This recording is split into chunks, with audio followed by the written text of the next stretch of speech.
So when he arrived there in Sydney late on Monday, there was an enthusiastic crowd of the Indian diaspora made it a point to give a warm welcome to Prime Minister Narendra Modi, who they describe as an inspiring force for India's betterment. So it's a patriotic song called Jayati Jayati Bharata Mata. Jayati Jayati Bharata Mata, Jayati Jayati Bharata Mata, Buddha Gita, Nikhila Mata, Vana Nirata, Nata Jana Suhita, Jayati Jayati Jayati. Bharat Mata ki!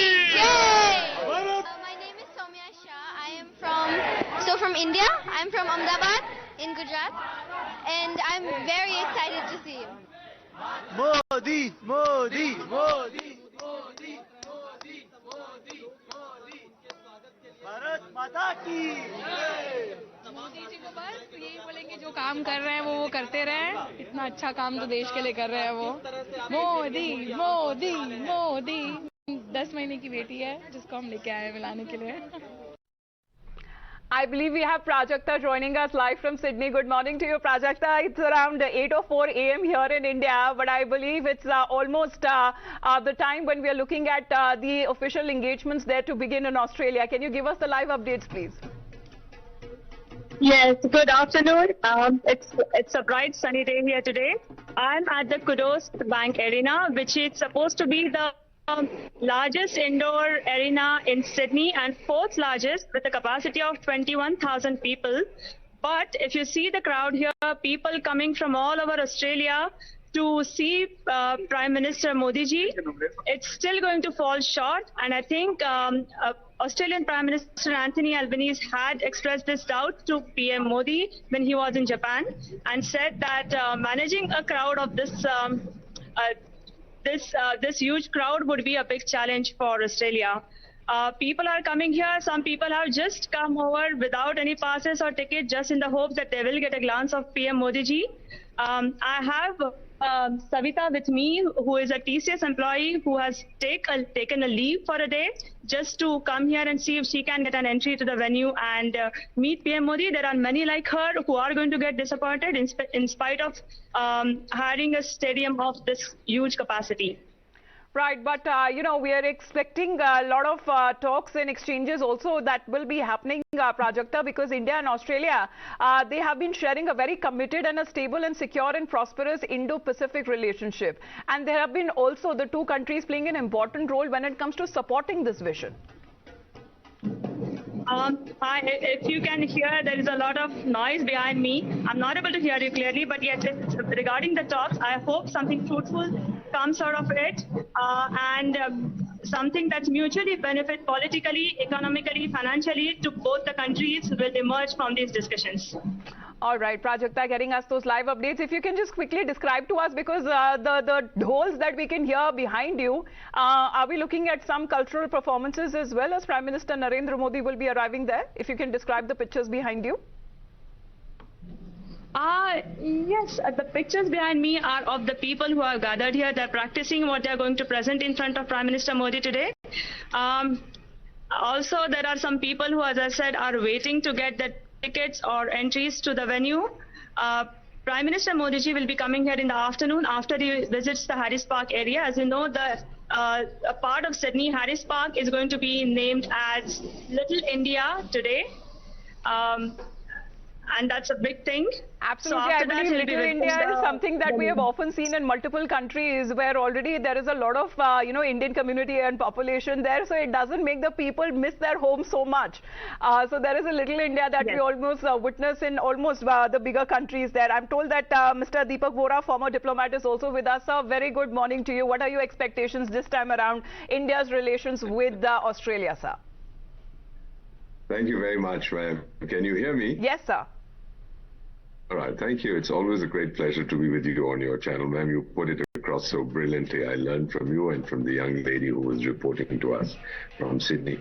It's now 10:40 p.m. where I am in New York, and the temperature is 7 degrees Celsius. You can see the night lights behind me, but it's bright morning, as you mentioned, in Australia. What a contrast. Ma'am, may I begin by saying that the relationship between India and Australia, you can see this in Wikipedia, over 200 years old, etc., etc. 2023, it is stronger than ever before. Why? As a diplomat, I'm trained to ask this question. What do we want from each other? 2,400 years ago, the great Chanakya had said that there can be no friendship without self-interest. So what is our self-interest for both sides? Australia looks to India's burgeoning market, human resource strength, and the quest for quality education by young Indians. We want investment and technology. Australia is natural resource rich and population poor. We need natural resources to fire our relentless growth, and we are human resource rich. We both believe in freedom of the mind and of the heart. Neither likes China. It is a perfect fit. Now, you know that the kind of reception that the Prime Minister received when he landed in Sydney, etc., etc. Australia is pretty much one of the flavors of the month. In college, we used to share a naughty joke, forgive me. America is aging but still tempting. Asia and Africa are young and exciting. Europe is over the hill. Australia is down under but still has lots of charms, and that's what we are seeing now. Australia has accepted that it is an Asian rather than a European power. Having now identified its destiny, its position in the world, there is nothing that can stop the two countries from coming closer together. Shared values, shared ideas, shared commitments, and a shared destiny. Well, Mr. Mora, yeah, as you rightly said, sir, this is like the different time zones that we are speaking, but at the same time, and well, this is all to technology that we have to give that due credit for. But, you know, Prime Minister Modi, when he spoke to the Australian Daily, the newspaper there, he said that he wants to take the relationship with Australia to the next level. Sir, what is your understanding what this next level is all about? Narendra Modi is a legend in his lifetime. Ma'am, in New York, where I am, just a few days ago, a respected American public affairs company, you've heard of this, called Morning Consult, ranked him first among 22 world leaders with a 78% approval rating. Albanese of Australia was fourth, and Joe Biden, by the way, was seventh. The new level would mean a comprehensive strategic partnership. We already have one, but that will encompass culture, that will encompass diplomacy, it will encompass defense, trade, investment, education, what have you. We have a convergence of viewpoint on many, many global issues, including the aggressiveness of China, which is the elephant in the room with whomever we talk. We would also look for opportunities for our citizens, for best possibilities for our human resources, etc. That would be the next level. There is nothing that divides us now. There was a time when we spoke to each other, we spoke at each other, but we didn't listen. Today, when one of us speaks, the other listens very carefully. That is the quantitative change and qualitative change that has come about in our bilateral relationship. All right, sir. I request you to please stay on with us. As the Indian diaspora, we saw the Modi chants and how they were welcoming Prime Minister Narendra Modi, you know, trying to touch his feet and getting selfies. I mean, the Prime Minister has been very popular, along with not just the Indian community, but the people that are abroad, as and when he visits different countries. We would like to play out their reactions when they met Prime Minister Narendra Modi last evening when he landed in Sydney. What an exciting moment this is to be part of this incredible delegation going to Melbourne on the Modi Airways to welcome our dear Prime Minister Narendra Modi, who has been an agent of change in a country like India that is absolutely galloping at present. What we'd love to showcase here is the diversity of the Indian diaspora here all over Australia. What we have in this group, doctors, lawyers, accountants, entrepreneurs, IT professionals. I think the capability that is in our Indian diaspora is nothing short of extraordinary. And this is the moment when I think Prime Minister Modi's visit enables us to actually showcase the contribution being made by our phenomenal diaspora. Really very excited and looking forward to watch Mr. Mr. Prime Minister Modi live, because I have always seen his visits overseas, and there's a lot of excitement in the diaspora. So I think this is one of the greatest opportunities for all of us to experience him live, and looking forward to how this meet is going to further the India and Australia relationship. I'm so excited to meet this world leader. He's not only the Indian Prime Minister, but he has won the heart of whole world. So now he is not just Indian Prime Minister, he is the leader of whole world. Not because of development and growth, just because he won the passion of the people. Well, Prajakta, we have been playing our reactions, how excited the people there are to welcome Prime Minister Narendra Modi. Is that the sentiment that you're witnessing this afternoon as well in Australia? Because we are told that there will be several engagements and business talks that will be happening, and later in the day the Prime Minister will be meeting and connecting with the Indian diaspora. Yes, hopefully the same enthusiasm and the same ethos will be reflecting all over in Australia. People are very excited. People are charmed by Prime Minister Modi ji. So hopefully something good will come out for this for both the countries. Right.